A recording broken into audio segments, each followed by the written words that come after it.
datang di presentasi tentang Balanced Scorecard. Kami adalah kelompok 1 dari kelas 06 Sakem 002.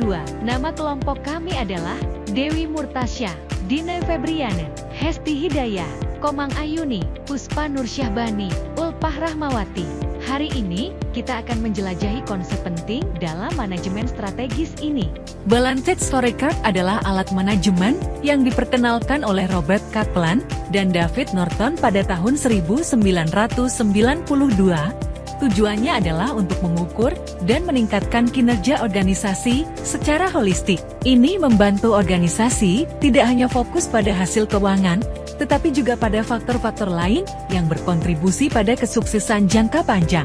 Mengapa kita membutuhkannya? Nah, coba bayangkan, seringkali fokus utama organisasi adalah keuntungan, penjualan, atau efisiensi biaya. Ini penting, tentu saja. Namun, apa yang terjadi jika kita hanya fokus pada itu? Kita mungkin mengabaikan faktor-faktor penting lain, seperti kepuasan pelanggan, inovasi, atau pengembangan karyawan. Balanced Scorecard membantu mengatasi rabun jauh ini. Ia memastikan bahwa kita tidak hanya melihat ke belakang apa yang sudah terjadi secara finansial, tetapi juga melihat ke depan dan ke samping pada aspek-aspek non-finansial yang krusial untuk kesuksesan jangka panjang.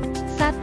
Perspektif keuangan. Perspektif keuangan dalam Balanced Scorecard menyoroti pentingnya mengukur bagaimana organisasi menciptakan nilai bagi pemegang saham dan memastikan keberlanjutan keuangan jangka panjang. Ini mencakup evaluasi terhadap kinerja finansial seperti laba bersih, return on investment, ROI, pertumbuhan pendapatan, dan arus kas.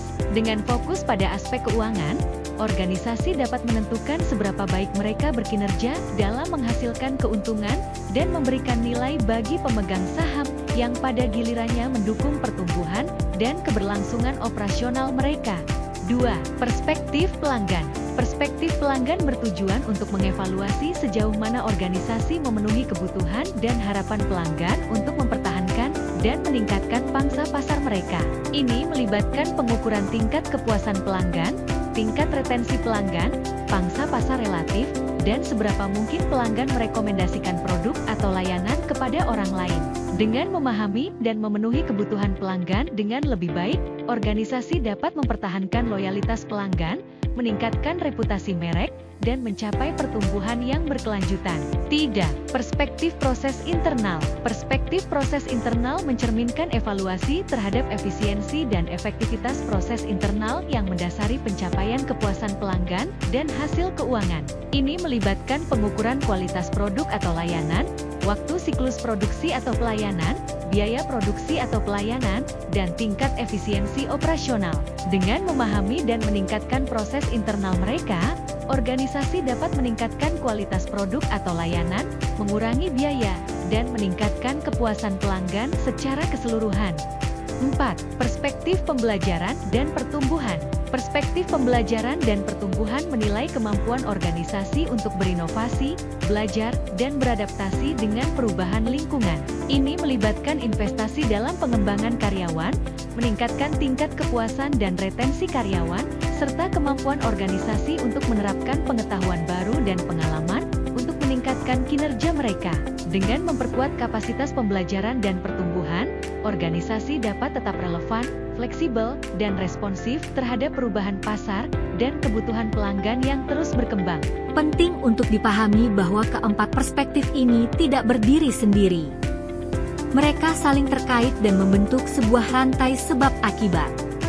Investasi dalam pembelajaran dan pertumbuhan, misalnya pelatihan karyawan, akan meningkatkan proses bisnis internal, misalnya kualitas produksi.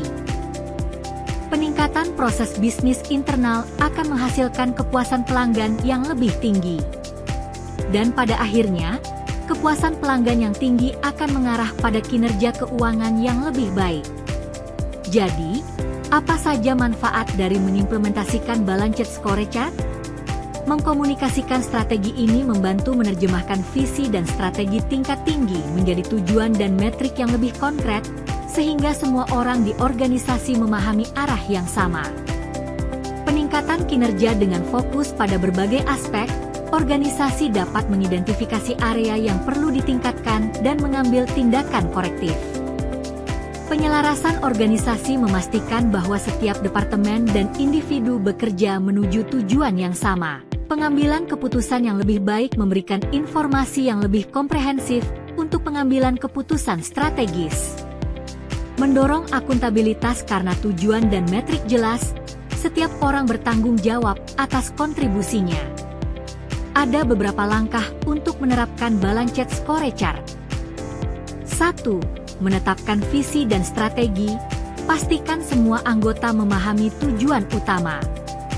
2. Mengembangkan indikator kinerja, tentukan metrik untuk setiap perspektif. 3. Mengumpulkan data dan melakukan analisis, memantau kinerja secara rutin. 4. Merevisi dan menyesuaikan strategi, sesuaikan berdasarkan hasil yang diperoleh. Mari kita lihat contoh nyata dari Starbucks, perusahaan F&B yang terkenal di seluruh dunia. Starbucks menerapkan Balanced Scorecard untuk meningkatkan kinerjanya. 1. Perspektif keuangan. Starbucks fokus pada peningkatan margin keuntungan dan pengembalian investasi melalui efisiensi operasional. 2. Perspektif pelanggan. Mereka menggunakan survei kepuasan pelanggan dan NPS untuk memahami dan meningkatkan pengalaman pelanggan. 3. Perspektif proses internal. Starbucks mengidentifikasi proses yang dapat ditingkatkan dalam penyajian produk dan layanan pelanggan untuk meningkatkan efisiensi. 4. Perspektif pembelajaran dan pertumbuhan. Mereka berinvestasi dalam pelatihan karyawan dan inovasi produk untuk menjaga daya saing. Sebagai kesimpulan, Balanced Scorecard adalah alat yang efektif untuk manajemen kinerja. Dengan pendekatan yang seimbang, organisasi seperti Starbucks dapat mencapai tujuan strategis dan meningkatkan hasil secara keseluruhan. Ini bukan hanya tentang angka, tetapi juga tentang orang dan proses yang mendukung kesuksesan.